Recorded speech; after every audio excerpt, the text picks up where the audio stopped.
आपका यूनिक प्रज्ञान यूट्यूब परिवार में मैं प्रज्ञान सर हार्दिक स्वागत करता हूं, वंदन करता हूं, अभिनंदन करता हूं।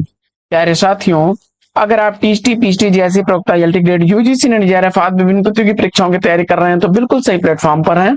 और आज की इस पाठचर्या में हम लोग आत्मकथा से संबंधित वस्तुनिष्ठ प्रश्नों का करने वाले हैं। वस्तुनिष्ठ अध्ययन प्रैक्टिस सेट कॉल करना प्रारंभ करें। इससे पूर्व अगर वीडियो को पहली बार देख रहे हैं तो चैनल पर नए हैं तो कृपया चैनल को सब्सक्राइब, वीडियो को लाइक और शेयर करना बिल्कुल न भूलें। बिना समय गंवाए प्रारंभ करते हैं पाठचर्या को और देखते हैं प्रैक्टिस सेट का पहला प्रश्न। 60 वर्ष एक रेखांकन आत्मकथा के लेखक कौन है? दिए गए विकल्पों में सही विकल्प आपने विकल्प ग सुमित्रानंदन पंत जी को चुना तो राइट आंसर हो जाएगा आपका। बढ़ते हैं अगले प्रश्न की तरफ और प्रश्न संख्या 2। दोहरा अभिशाप आत्मकथा के लेखक कौन है? दोहरा अभिशाप आत्मकथा किसके द्वारा लिखी गई है? 1999 ईस्वी की प्रकाशित यह आत्मकथा लिखी गई है कौशल्या वैसंत्री द्वारा। विकल्प को सही जवाब। अगला प्रश्न प्रश्न संख्या 3। अतीत राग आत्मकथा की लेखिका कौन है? अतीत राग आत्मकथा किसके द्वारा लिखा गया है? लेखक या लेखिका पूछा जा रहा है। दिए गए विकल्पों में सही विकल्प नंद चतुर्वेदी घ को चुना आपने तो राइट आंसर हो जाएगा आपका। आगे बढ़ते हैं और देखते हैं प्रश्न संख्या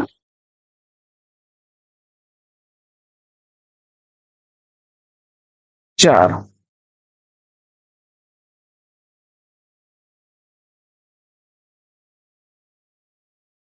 चौथा प्रश्न आपका है कि अन्या से अनन्या तक आत्मकथा का प्रकाशन वर्ष। प्रभा खेतान द्वारा लिखी गई आत्मकथा है। अन्या से अनन्या तक 2007 ईस्वी की प्रकाशित आत्मकथा है। बढ़ते हैं आगे और देखते हैं पांचवा प्रश्न कि कहां तक कहें युगों युगों की बात आत्मकथा के लेखक कौन है? कहां तक कहें युगों युगों की बात यह आत्मकथा किसके द्वारा लिखी गई है? जवाब में आपने 2011 ईस्वी की प्रकाशित यह आत्मकथा मिथिलेश्वर की है। घ विकल्प मिथिलेश्वर राइट आंसर हो जाएगा। बढ़ते हैं आगे और देखते हैं छठवां प्रश्न। भूली नहीं जो यादें आत्मकथा के लेखक कौन है? फटाफट उत्तर दीजिए। 2007 ईस्वी आत्मकथा का प्रकाशन वर्ष और लिखी गई है दीनानाथ मल्होत्रा द्वारा। विकल्प ग सही जवाब। आगे बढ़ते हैं और देखते हैं प्रश्न संख्या 7। कितनी शहरों में कितनी बात इसकी रचना है? कितनी शहरों में कितनी बार ममता कालिया की रचना है? साथियों, इसका प्रकाशन वर्ष पूछा जा रहा है 2011 ईस्वी का प्रकाशन वर्ष आपने बताया तो विकल्प को राइट आंसर है आपका। बढ़ते हैं आगे और देखते हैं अगला प्रश्न। प्रश्न संख्या 8। मेरे दिन मेरे वर्ष आत्मकथा के लेखक कौन है? मेरे दिन मेरे वर्ष यह आत्मकथा किसके द्वारा लिखी गई है? 2009 ईस्वी इस आत्मकथा का प्रकाशन वर्ष है और लिखी गई है एकांत श्रीवास्तव द्वारा। विकल्प ग राइट आंसर।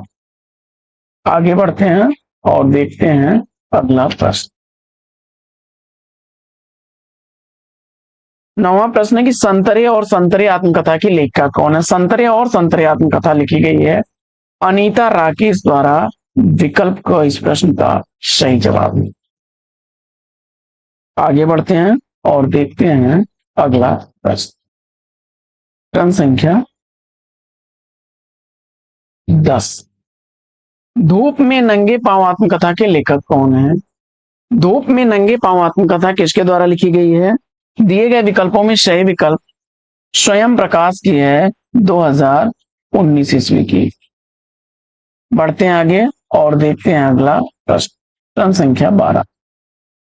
अपने अपने पिंजरे आत्मकथा के लेखक कौन है? अपने अपने पिंजरे आत्मकथा मोहनदास नैमिषारद द्वारा लिखी गई 1995 ईस्वी की प्रकाशित दलित विमर्श की पहली आत्मकथा मानी जाती है। प्रश्न संख्या 12। जो कहा नहीं गया आत्मकथा की लेखिका कौन है? 1996 ईस्वी की प्रकाशित यह आत्मकथा है और लिखी गई है कुसुम अंसल द्वारा। क विकल्प सही जवाब। अगला प्रश्न, प्रश्न संख्या 14 है कि हाशिए की इबारतें आत्मकथा के रचनाकार। हाशिए की इबारतें आत्मकथा किसके द्वारा लिखी गई है? जवाब में 2009 ईस्वी की प्रकाशित आत्मकथा चंद्रकांता की है। तो राइट आंसर है विकल्प ख। आगे बढ़ते हैं और देखते हैं प्रश्न संख्या 15। अगला प्रश्न है कि कहां से कहां तक गुजरा आत्मकथा के लेखक कौन है? कहां से कहां गुजरा आत्मकथा किसके द्वारा लिखी गई है? 2009 ईस्वी की प्रकाशित यह आत्मकथा है और कन्हैया लाल नंदन द्वारा लिखी गई है। आगे बढ़ते हैं और देखते हैं 15वां प्रश्न, मोड़ जिंदगी का आत्मकथा की लेखिका कौन है? मोड़ जिंदगी का 1996 ईस्वी की प्रकाशित आत्मकथा है, लिखी गई है प्रतिभा अग्रवाल द्वारा। विकल्प ख सही जवाब। आगे बढ़ते हैं साथियों और देखते हैं अगला प्रश्न। 16वां प्रश्न है कि कस्तूरी कुंडल वसे आत्मकथा की लेखिका कौन है? कस्तूरी कुंडल वसे आत्मकथा किसके द्वारा लिखी गई है? जवाब में आपने सेलेक्ट कर लिया है किसको? मैत्रेयी पुष्पा को। सही जवाब हो जाएगा आपका। 2002 ईस्वी इस आत्मकथा का प्रकाशन वर्ष है।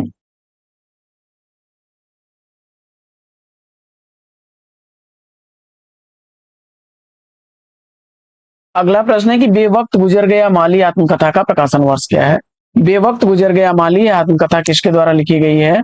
जवाब में 2006 ईस्वी की आत्मकथा शिवराज सिंह बेचैन की है।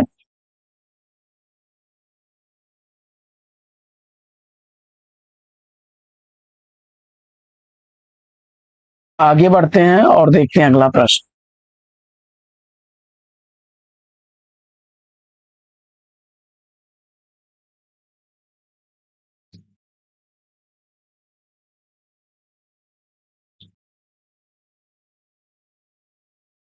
प्रश्न संख्या 18, दस्तक जिंदगी की आत्मकथा की लेखिका कौन है? 1990 ईस्वी का की आत्मकथा लिखी गई है प्रतिभा अग्रवाल द्वारा। विकल्प ख सही जवाब। 19वां प्रश्न है कि कृष्ण बिहारी मिश्र की आत्मकथा इसमें से कौन सी है?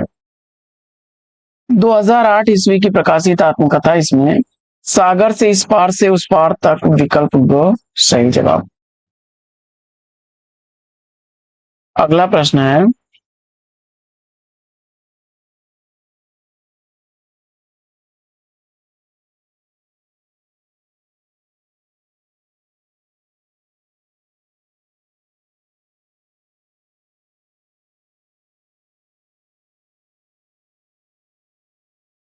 संतप्त आत्मकथा के लेखक कौन है? संतप्त आत्मकथा किसके द्वारा लिखी गई है? 2002 ईस्वी की प्रकाशित आत्मकथा है और लिखी गई है सूरजपाल चौहान। सूरजपाल चौहान की। ग विकल्प राइट आंसर।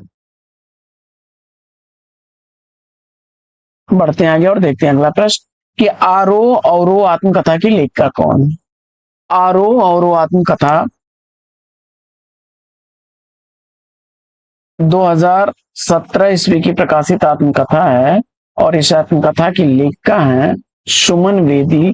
विकल्प ग सही जवाब। आगे बढ़ते हैं और देखते हैं अगला प्रश्न।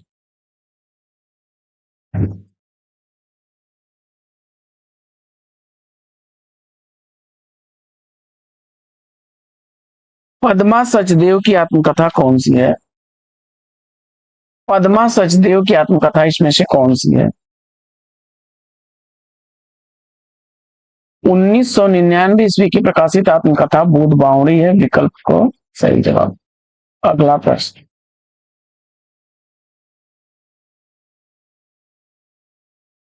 23वां प्रश्न है कि नागफनी आत्मकथा के लेखक कौन है? 2007 ईस्वी की प्रकाशित आत्मकथा है और रूप नारायण सोनकर की। विकल्प सही जवाब।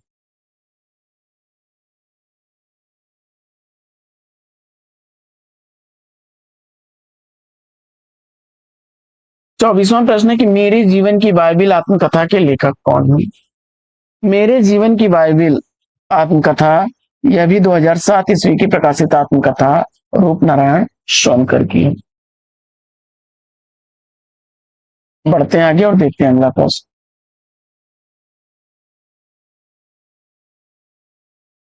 सुना हूं तात यह अमर कहानी की लेखिका कौन है।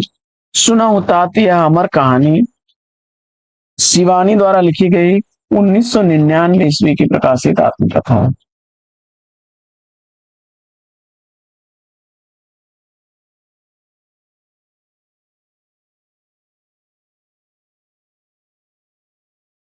अगला प्रश्न है कि जूठन आत्मकथा किसके द्वारा लिखी गई है।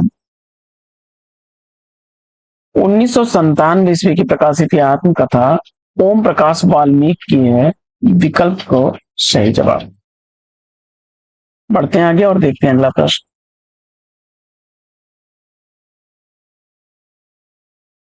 मेरे जीवन की यात्रा आत्मकथा की लेखक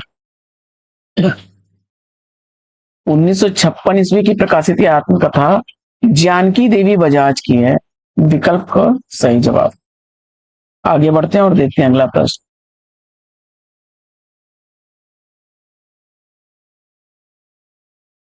अगला प्रश्न है, हाथ से आप हुदरी आत्मकथा की लेखिका कौन है। हाथ से आप हुदरी दोनों ही आत्मकथाएं लिखी गई हैं रमणिका गुप्ता द्वारा। 2005 ईस्वी प्रकाशन वर्ष है हादसे का। वहीं आप हुदरी 2016 ईस्वी की प्रकाशित आत्मकथा है और दोनों ही रमणिका गुप्ता की आत्मकथा है। विकल्प को सही जवाब। आगे बढ़ते हैं और देखते हैं अगला प्रश्न। मुर्दहिया का प्रकाशन वर्ष पूछा जा रहा है। मुर्दहिया आत्मकथा का प्रकाशन वर्ष तुलसी राम द्वारा लिखी गई 2010 ईस्वी की प्रकाशित आत्मकथा है। तुलसी राम द्वारा लिखी गई है। बढ़ते हैं आगे और देखते हैं अगला प्रश्न। निराला की आत्मकथा के लेखक कौन है। निराला की आत्मकथा के लेखक कौन है। जवाब में आपने 1990 ईस्वी की प्रकाशित यह आत्मकथा सूर्य प्रसाद दीक्षित की है। विकल्प हो राइट आंसर।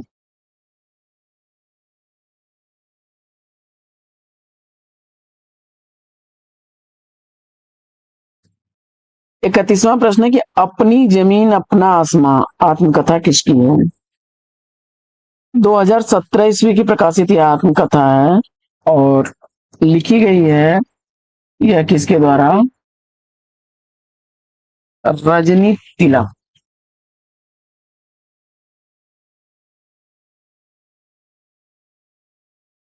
ख विकल्प सही जवाब। अगला प्रश्न है, शिकंजे का दर्द आत्मकथा किसकी है। जवाब में आपने विकल्प घ को चुना। सुशीला टागभौरे को राइट आंसर हो जाएगा। आगे, मुक्तिबोध की आत्मकथा के लेखक कौन है। 1984 ईस्वी की प्रकाशित यह आत्मकथा है। लिखी गई है विष्णु चंद्र शर्मा द्वारा। विकल्प ख राइट आंसर। आइए बढ़ते हैं आगे और देखते हैं अगला प्रश्न।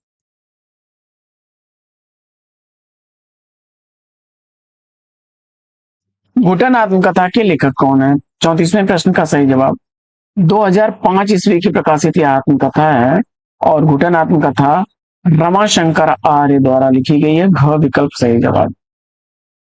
आगे बढ़ते हैं और देखते हैं अगला प्रश्न। पिंजरे में मैना आत्मकथा के लेखक या लेखिका कौन है। पिंजरे में आत्मकथा पिंजरे में मैना किसके द्वारा लिखी गई आत्मकथा है?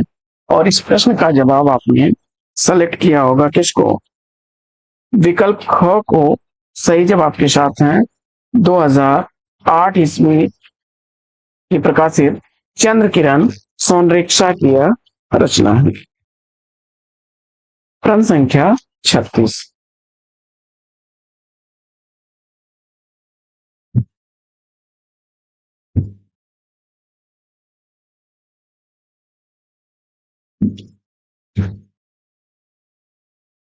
अगला प्रश्न है, जाबिर हुसैन की आत्मकथा कौन सी है?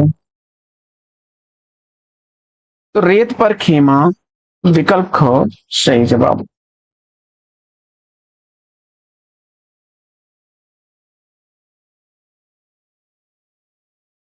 अगला प्रश्न है कि मेरा बचपन मेरे कंधों पर आत्मकथा के लेखक कौन है? 2009 ईस्वी की प्रकाशित यह आत्मकथा शिवराज सिंह बेचैन की है, विकल्प ग सही जवाब। आगे बढ़ते हैं और देखते हैं अगला प्रश्न।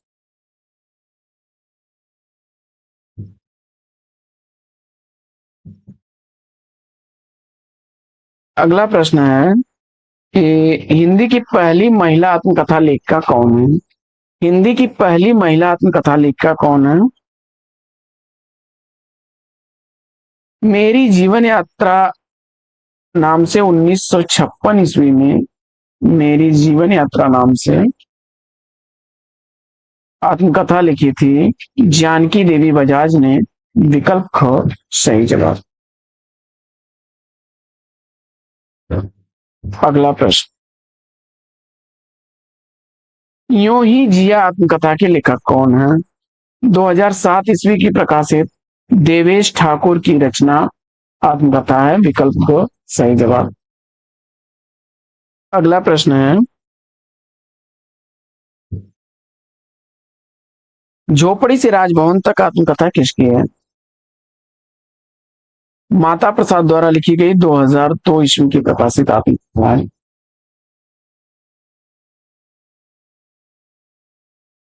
अगला प्रश्न,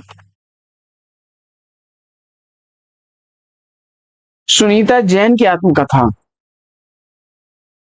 2005 ईस्वी की प्रकाशित इसमें से शब्द काया ग विकल्प राइट आंसर।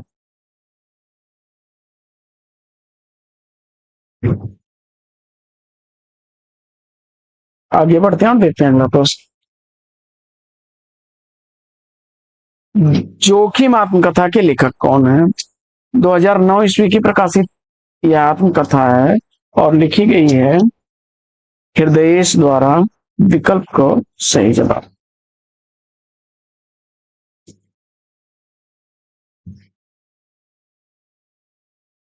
माटी पंख और आकाश किसकी आत्मकथा है? 2012 ईस्वी की प्रकाशित यह आत्मकथा ज्ञानेश्वर मूले की है, विकल्प को सही जवाब। लगता नहीं है दिल मेरा आत्मकथा किसकी है? 1997 ईस्वी की प्रकाशित यह आत्मकथा कृष्णा अग्निहोत्री की है, विकल्प को सही जवाब।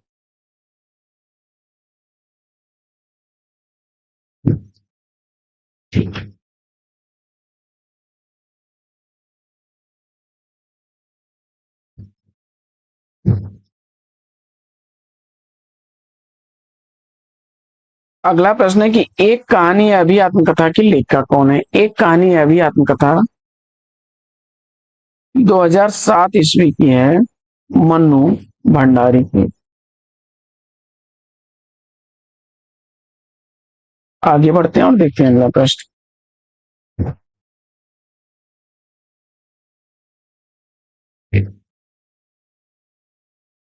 तिरस्कृत आत्मकथा के लेखक कौन है? तो 2002 ईस्वी की प्रकाशित सूरजपाल सिंह चौहान की है। मेरी पत्नी और भेड़िया आत्मकथा का प्रकाशन वर्ष तो डॉक्टर धर्मवीर द्वारा लिखी गई 2009 ईस्वी की प्रकाशित आत्मकथा है। आगे बढ़ते हैं और देखते हैं अगला प्रश्न, एक अंतहीन तलाश आत्मकथा के लेखक कौन हैं? 2007 ईस्वी की प्रकाशित यह आत्मकथा कन्हैया लाल नंदन की है। घ विकल्प सही जवाब।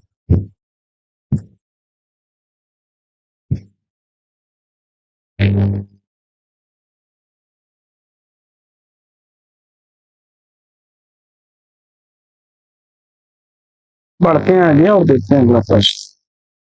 गुड़िया भीतर गुड़िया आत्मकथा की लेखिका कौन है?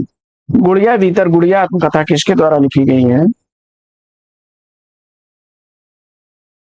2008 ईस्वी की प्रकाशित यह आत्मकथा मैत्रेयी पुष्पा की है।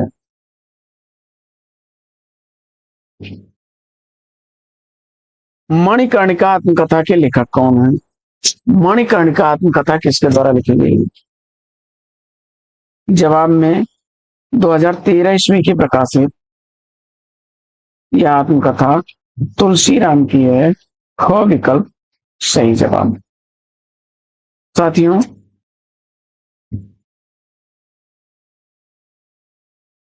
कुछ कही कुछ अनकही आत्मकथा की लेखिका कौन है? 2000 ईस्वी की प्रकाशित यह आत्मकथा है और लिखी गई है शीला झुंझुनवाला द्वारा। विकल्प ग इस प्रश्न का राइट आंसर है। सा विकल्प काव्य में छंद के महत्व से संबंधित गलत विकल्प है। इसका आपको जवाब,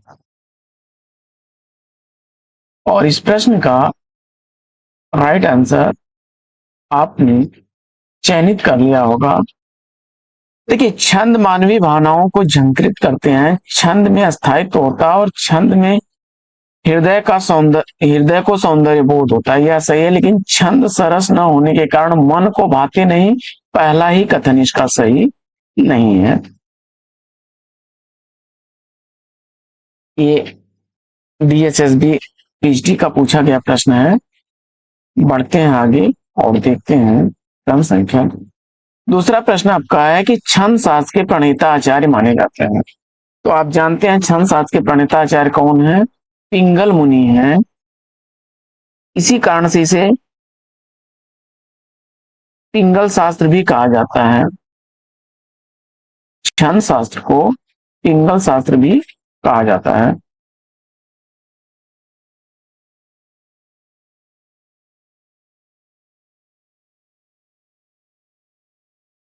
प्रश्न संख्या 3 है कि इनमें से कौन सी छंद शास्त्र की पहली पुस्तक है?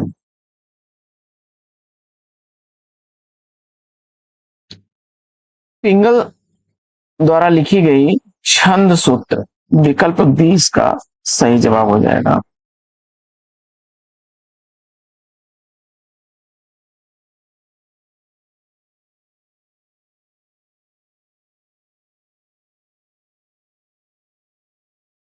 प्रश्न संख्या 4, छंद के कितने भेद हैं? छंद के मुख्यतः 4 भेद होते हैं साथियों। विकल्प ए सही जवाब।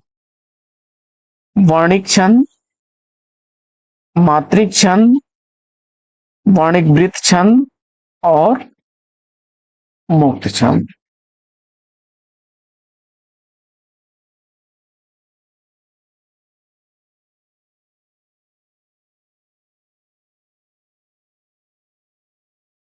पांचवा प्रश्न, द्रुत विलंबित में गणों का क्रम क्या है?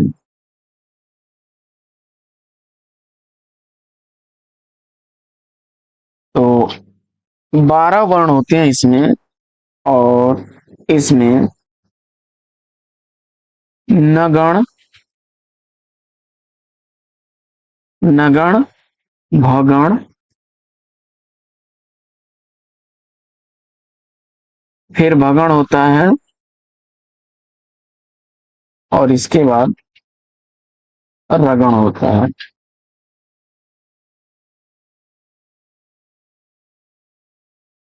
सूत्र इसका होता है य माता राजभान, सॉरी बेटा,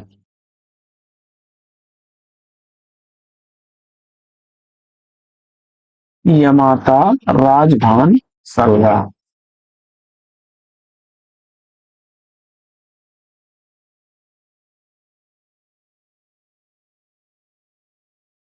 तो नगण में आपके गणों की संख्या क्या हो जाएगी? तो इसके बाद भगण में और रगण में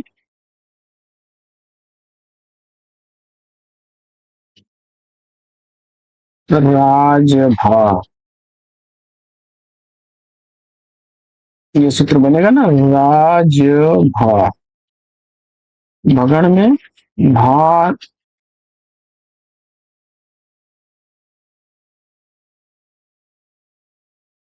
ये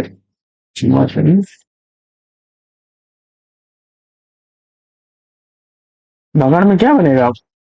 भानस, भानस, भानस। और नगण में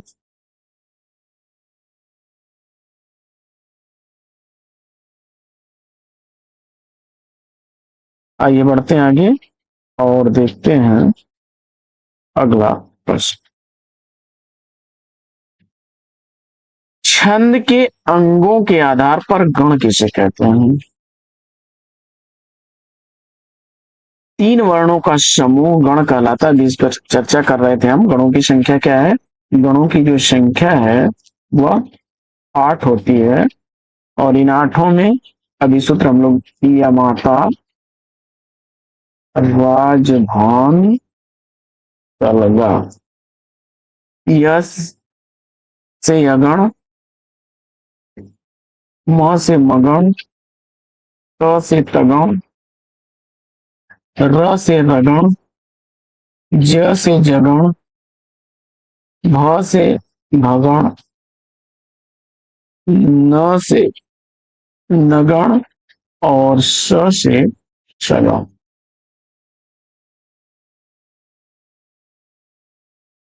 सातवां प्रश्न है कि दोहा छंद में यति कहाँ होती है? दोहा छंद में यति कहाँ होती है? तो दोहा एक अर्ध सम्मात्रिक छंद हो, दोहा एक अर्ध सम्मात्रिक छंद है। इसके विषम चरणों में यानी पहले और तीसरे चरण में 13-13 मात्रा, दूसरे और चौथे चरण में 11-11 मात्राएं होती हैं, और 13-11 दोनों मिला करके एक पंक्ति में आपकी 24 मात्राएं हो जाएंगी, जिसे दल कहते हैं। और यति जो होती है वो चरण के अंत में होती है,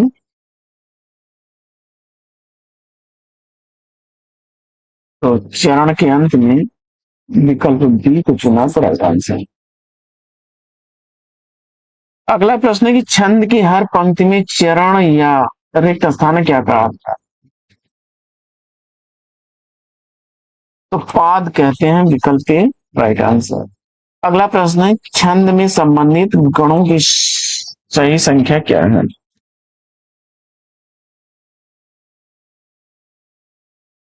तो 8 गण होते हैं, विकल्प सी सही जवाब। छंद पढ़ते समय आने वाले विराम को क्या कहा जाता है? 10वें प्रश्न का सही उत्तर यति, बी विकल्प राइट आंसर हो जाएगा। छंद शास्त्र में जो है यति का अर्थ विराम या विश्राम होता है, विराम या विश्राम होता है।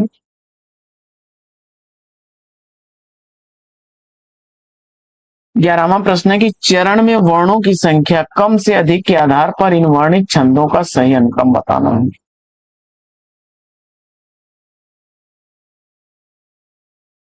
तो इंद्र वज्रा में वर्णों की संख्या 11 होती है, वसंत तिलका में 14 वर्ण होते हैं, मंदा क्रांता 17 वर्णों का होता है, और शार्दूल विक्रीणित जो है 19 वर्णों का छंद होता है।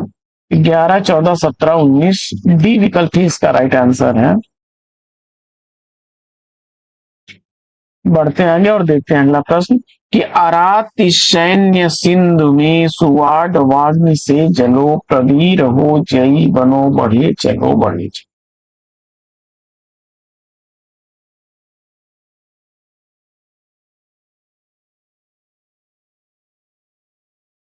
इसमें जो है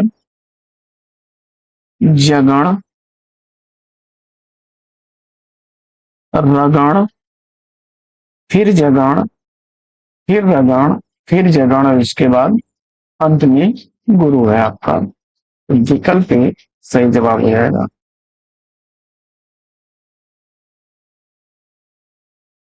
आगे बढ़ते हैं और देखते हैं अगला प्रश्न कि बात बड़ी सरस थे कहते बिहारी, छोटे बड़े सकल का हित चाहते थे। बात बड़ी सरस थे कहते बिहारी, छोटे बड़े सकल का हित चाहते थे। अत्यंत प्यार संग थे मिलते सबों में, वे थे सहायक बड़े दुख के दिनों में। इसमें कौन सा छंद है? 13वें प्रश्न का सही जवाब।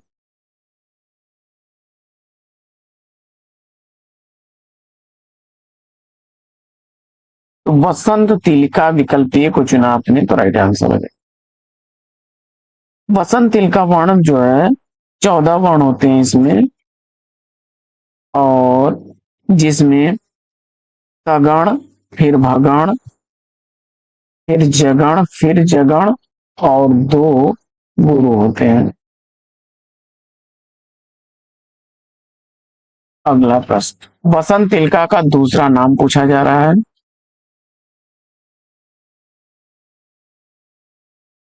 विकल्प ए को चुना आपने सिंह प्राता तो राइट आंसर है। 15वां प्रश्न है कि इनमें से कौन सा छंद वर्णित है?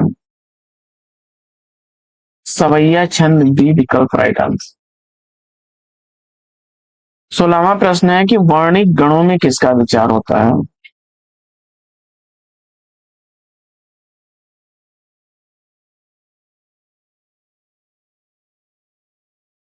वर्ण का विकल्प ए राइट आंसर।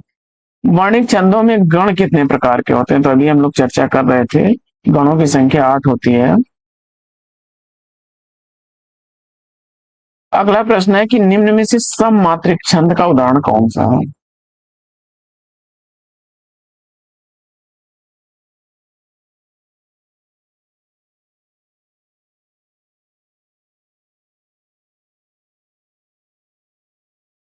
सममात्रिक छंद इसमें जो है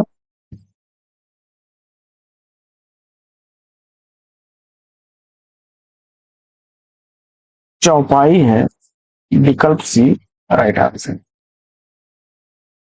अगला प्रश्न है कि निम्नलिखित में से सही कथन क्या है?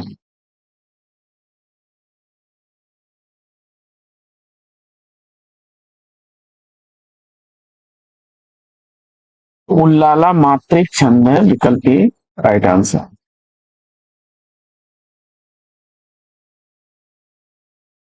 उल्लाला जो है अर्ध सममात्रिक छंद है। विषम चरणों में इसके 15-15 मात्राएं होती हैं विषम चरणों में, और सम चरणों में 13-13 मात्राएं होती हैं।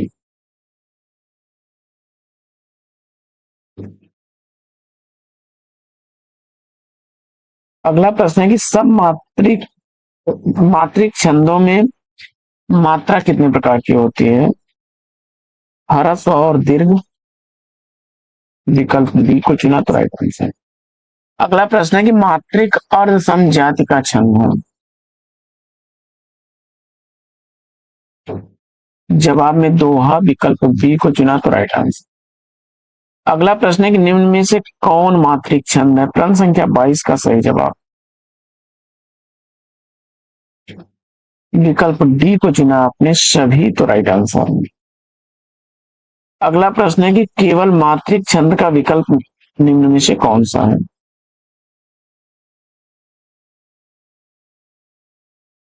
चौपाई, दोहा, रोला, विकल्प सी राइट आंसर। अगला प्रश्न है कि मात्रिक विषम संयुक्त छंद कौन सा है? जवाब में आपने कुंडलियां को चुना तो राइट आंसर हो जाएगा। 6 चरण होते हैं इसमें, दोहा और रोला छंदों की योग से यह बनता है। अगला प्रश्न है कि मंगल भवन या मंगल हारी द्रवहु सुदशरथ अजीर बिहारी, इन पंक्तियों में किस छंद का प्रयोग हुआ है? प्रश्न संख्या 25 का सही जवाब। विकल्प बी चौपाई को चुना आपने तो राइट आंसर। अगला प्रश्न है कि चौपाई छंद के प्रत्येक चरण में कितनी मात्राएं होती हैं?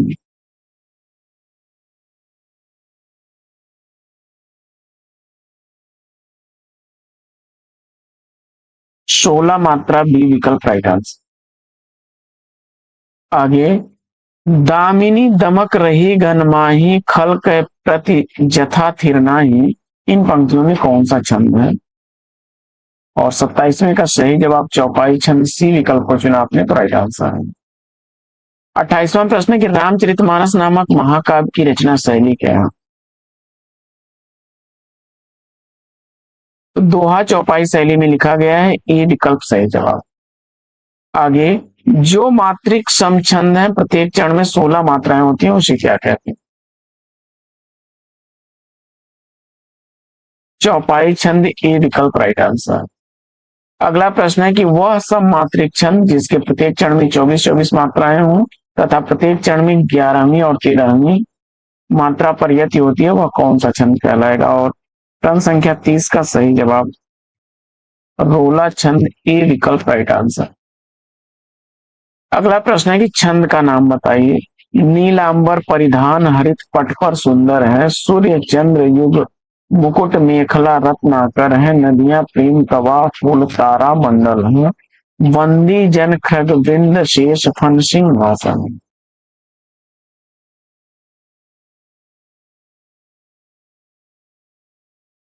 रोला छंद, डी विकल्प राइट आंसर। क्षमा करें।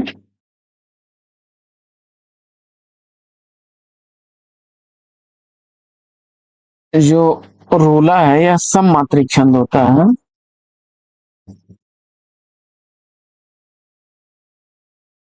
इसके विषम चरणों में 11-11 मात्राएं होती हैं और सम चरणों में 13-13 मात्राएं होती हैं। अगला प्रश्न है कि प्रत्येक चरण में 28 मात्रा, 16-12 पर यति, अंत में लघु गुरु किस छंद में होता है? हर गीतिका विकल्प ए सही जवाब। 16-12 पर यति होती है, प्रत्येक चरण में 28 मात्राएं होती हैं, सम मात्रिक छंद होता है यह, सम मात्रिक छंद है। जैसे है ना, न्याय सहकर बैठना यह महादुष्कर्म है, अन्यायार्थ अपने बंधु को भी दंड देना धर्म है।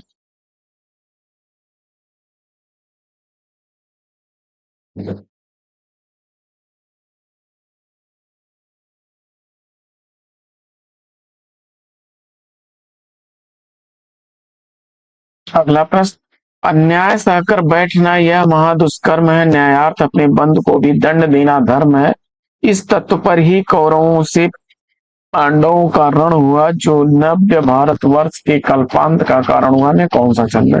और 33वें प्रश्न का सही जवाब हर गीत का छंद, विकल्प बी। अगला प्रश्न है कि छंद का नाम बताओ। मुरली अधर धर श्याम सुंदर, जब लगाते कान है सुनकर मधुर धुन, भावना में बह रहे रस। हाँ,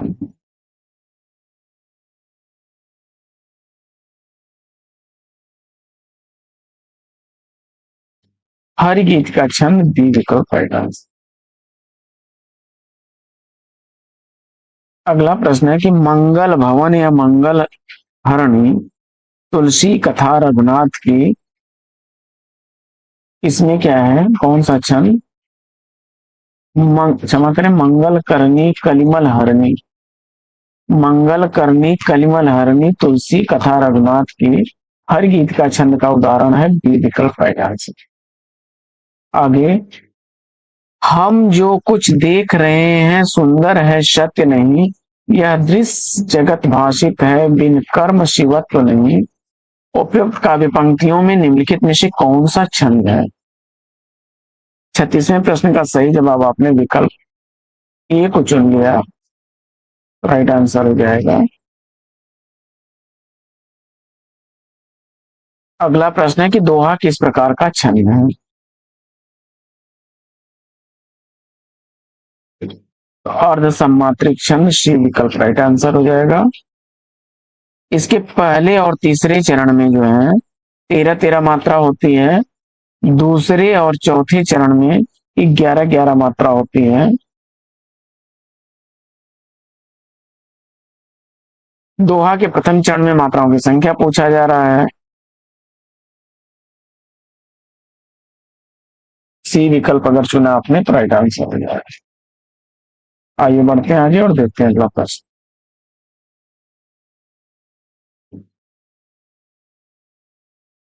अगला प्रश्न है कि दोहा में मात्राओं की संख्या।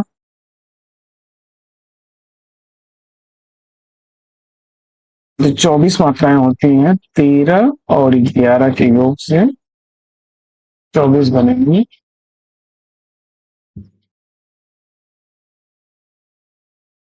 दोहा के दूसरे चरण में मात्राओं की संख्या। तो विकल्प ए को चुना 11। दूसरे और चौथे में 11 होंगी। अगला प्रश्न है कि निज भाषा उन्नति है, सब उन्नति को मूल, बिन निज भाषा ज्ञान के मिटे नहीं है को सूल। इन पंक्तियों में छंद पूछा जा रहा है। दोहा छंद विकल्प है राइट आंसर। अगला प्रश्न है कि दोहा छंद में चरण कितने होते हैं। 4 चरण, डी विकल्प राइट आंसर।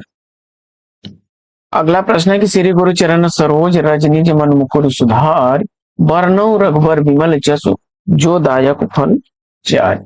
इसमें आपसे छंद पूछा जा रहा है और प्रश्न संख्या 43 का सही जवाब दोहा छंद चुन करके आपने राइट आंसर दिया है। आगे बढ़ते हैं और देखते हैं अगला प्रश्न कि रहीमन चुप हुए बैठिए देख दिनन को फेर, जब नेके दिन आए हैं बनत न लगी है बेर। इसमें छंद पूछा जा रहा है और इसका भी जवाब आपने दोहा छंद विकल्प ए को चुना है तो राइट आंसर है। आगे प्रश्न संख्या 45 है सुनि केवट के बैन प्रेम लटपटे अटपटे बेहसे करुणा ऐन चितई जानकी लखन तन। इसमें छंद पूछा जा रहा है। यह भी अर्ध सम्मात्रिक छंद है लेकिन ये दोहे का विपरीत होता है और सोठा छंद है, बी विकल्प राइट आंसर। सोठा छंद के प्रथम चरण में मात्राएं कितनी होती हैं तो ध्यान दीजिएगा। अब यहाँ पर दोहा के विपरीत जो है पहला और तीसरा चरण 11 मात्राओं वाला हो जाएगा, दूसरा और चौथा चरण 13 मात्राओं वाला हो जाएगा। तुक पहले और तीसरे चरणों में रहेगा। तो प्रथम चरण में विकल्प बी को चुना आपने तो राइट आंसर हो जाएगा। अगला प्रश्न है कि मात्रा के दृष्टि से दोहा के ठीक विपरीत। तो मात्रा के दृष्टि से दोहा के ठीक विपरीत आएगा आपका सोठा, कई बार रिपीट हुआ है। आगे किस अर्ध सम्मात्रिक छंद के विषय में 11-11 तथा सम पदों में 13-13 मात्राएं होती हैं। जैसी प्रवक्ता 2017 का पूछा गया जन यह प्रश्न है तो सोठा चुन करके सही जवाब दिया आपने। अगला प्रश्न है कि निम्न पंक्तियों में छंद पूछा जा रहा है जानी गौरी अनुकूल शिय ही हरस न जाय कही, मंजुल मंगल मूल वाम अंग फरकन लगी। तो इसमें सोठा को चुना आपने तो विकल्प ए राइट आंसर। अगला प्रश्न है कि जी ही सुमिरत सिद्धि होई गण नायक करिवर बदन, करहु अनुग्रह सोई बुद्धि रास शुभ गुण सदन। इन पंक्तियों में छंद प्रश्न संख्या 50 का सही जवाब सोठा छंद विकल्प डी को चुना तो राइट आंसर। अगला प्रश्न है कि इनमें से किस छंद में प्रथम व अंतिम शब्द समान होता है। प्रश्न संख्या 51 का सही जवाब कुंडलियां को चुना तो बी विकल्प राइट आंसर।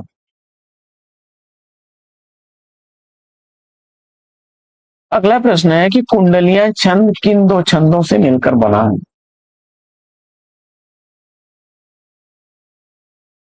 कुंडलियां छंद जो है यह जो है दोहा और रोला छंदों के मिलने से बनता है। दोहा और रोला के योग से बनता है। 6 चरण होते हैं इसमें। प्रथम दो पंक्तियां जो है, प्रथम दो पंक्ति इसकी क्या होती है, दोहा की। और 4 पंक्तियां अंतिम जो होती हैं वो रोला की होती हैं। दोहे का जो अंतिम चरण अर्थात जो चौथा चरण रोला का पहला चरण में दोहराया जाता है। दोहे का जो अंतिम चरण होता है वह चौथे चरण में, यानी रोले का जो पहला चरण शुरू होता है वहां से दोहराया जाता है।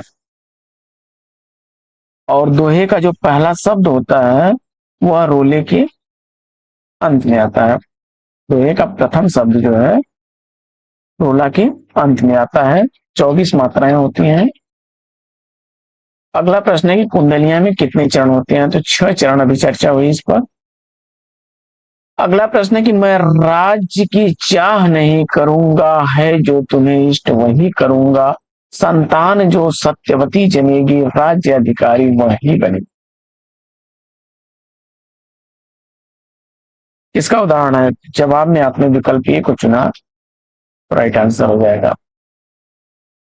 अगला प्रश्न है कि निम्नलिखित में से कौन सा वर्णित छंद है, क्रम संख्या 55 का सही जवाब उपेंद्र वज्रा, विकल्प सी को चुना तो राइट आंसर। क्रम संख्या 56 है कि हे शरणदायिनी देवी, तू करती सबका त्राण है, तू मातृभूमि संतान हमें, तू जननी तू प्राण है, में कौन सा छंद है, और क्रम संख्या 56 का सही जवाब विकल्प ए को चुना आपने ऊ लाला तो राइट आंसर। आगे बढ़ते हैं और देखते हैं अगला प्रश्न कि निम्नलिखित पंक्तियों में से कौन सा छंद है। रे मन हरि भज विषय तजी, सज सत संगति रैन दिन, अकाटत भौते फंद को, और न को राम दिन।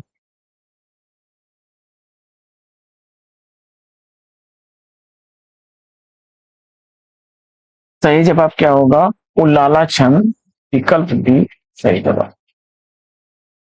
अगला प्रश्न, बढ़ते हैं आगे और देखते हैं अगला प्रश्न। अगला प्रश्न है कि दिए गए पंक्तियों में छंद बताना है आपको। प्रेम नेम हित चतुरई, जेन विचारत नेक मन, सपने न विलंबियो, छीनती गही गया आनंद।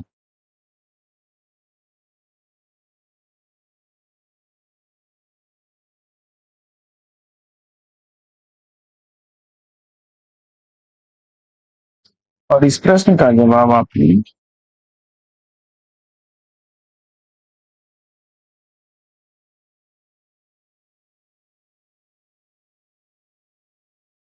उलाला को चुना तो विकल्प सी सही जवाब। देखिए उलाला में 13-13 मात्राओं के जो है सम चरणों में छंद होता है।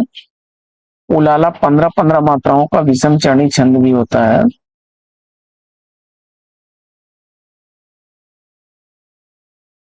आला छंद में कितनी मात्राएं होती हैं,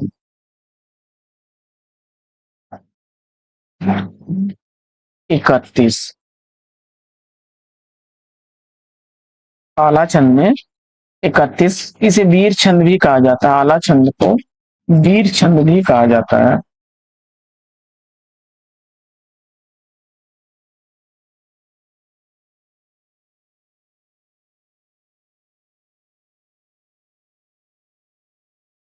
इसे मात्रिक सवैया छंद भी कहते हैं, मात्रिक सवैया छंद।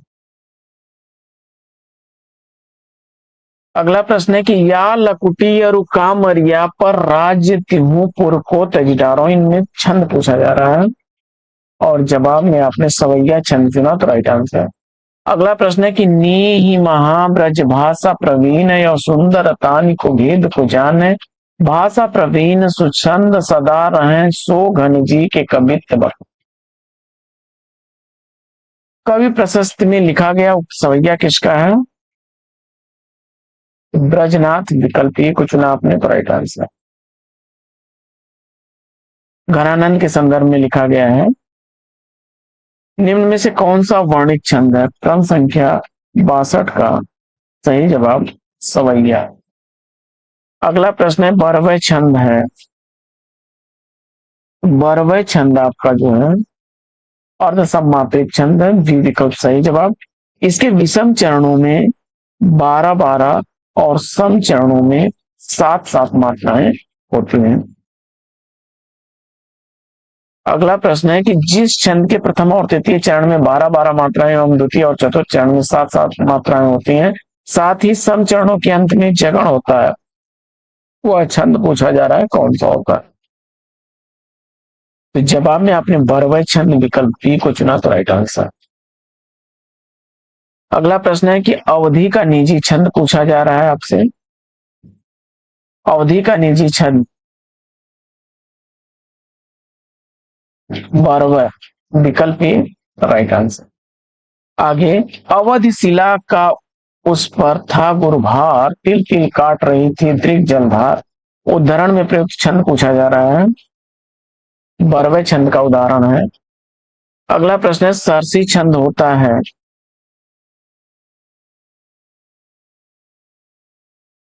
27 मात्राएं होती हैं, 16-11 परयति होती है, अंत में गुरु लघु होते हैं, डी विकल्प इसका राइट आंसर है। अनुष्टुप क्या है?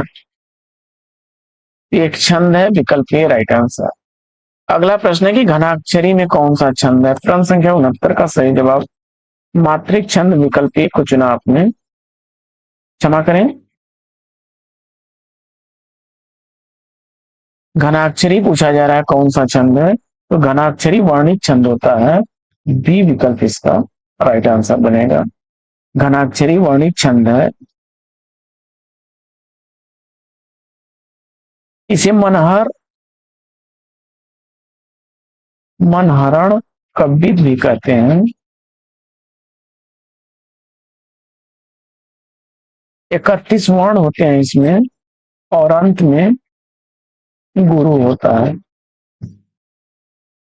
अगला प्रश्न है घनाक्षरी छंद है, यह वर्णित छंद है। आगे, निम्नलिखित में से कौन सा छंद का प्रकार नहीं है?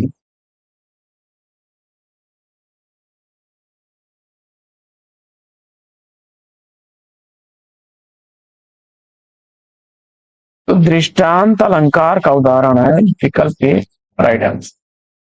अगला प्रश्न है कि रोला और उलाला से मिलकर कौन सा छंद बनता है?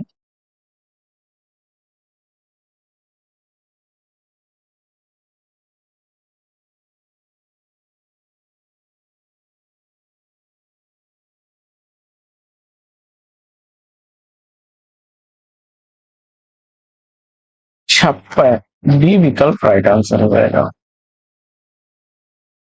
देखिए, छंद जो है दो प्रकार के होते हैं, वर्णित और मात्रिक। वर्णित छंदों में आपका इंद्र वज्रा,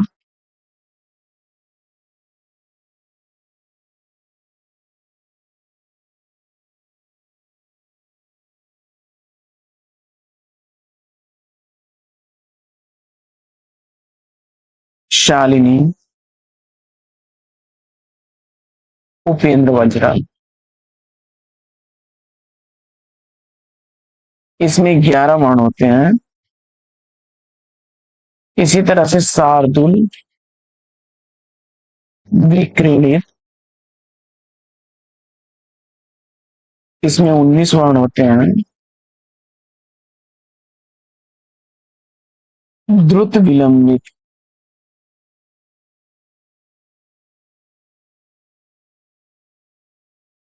द्रुत विलंबित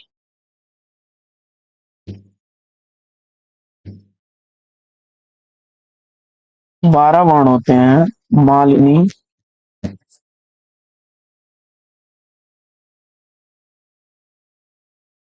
15 वर्ण होते हैं। मंदाक्रांता, 17 वर्ण होते हैं। वसंत तिलका,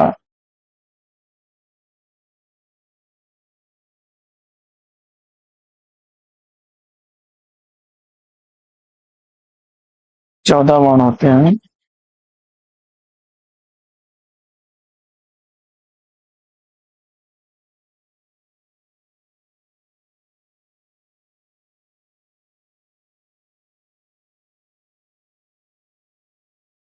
आगे बढ़ते हैं और देखते हैं अगला प्रश्न। छप्पय में होते हैं। छप्पय में प्रथम 4 चरण रोला के और अंतिम 2 चरण उलाला के होते हैं। विकल्प ए सही।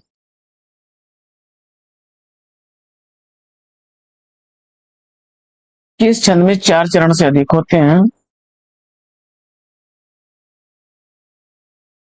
छप्पय विकल्प सी।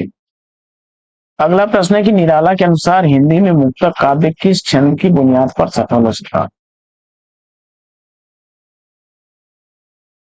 कवित विकल्प डी। अगला प्रश्न है कि किस छंद में 26 मात्राएं होती हैं? गीतिका छंद में 14-12 परियति होती है। अंत में लघु और गुरु, लघु और गुरु होते हैं। तो साथियों यह प्रैक्टिस सेट कैसा लगा कमेंट्स करके जरूर बताइए। आज की इस प्रैक्टिस सेट में लेंगे यहीं पर विराम। वीडियो अगर अच्छा लगा हो तो लाइक और शेयर, चैनल पर पहली बार में चैनल सब्सक्राइब करके बगल में बने हुए बेल आइकन से प्रेस करना बिल्कुल ना भूलें। फिर मिलते हैं आपसे अगले वीडियो में एक नए प्रश्न, एक नया टॉपिक, एक नया अंदाज में। तब तक के लिए लेंगे आपसे विदा।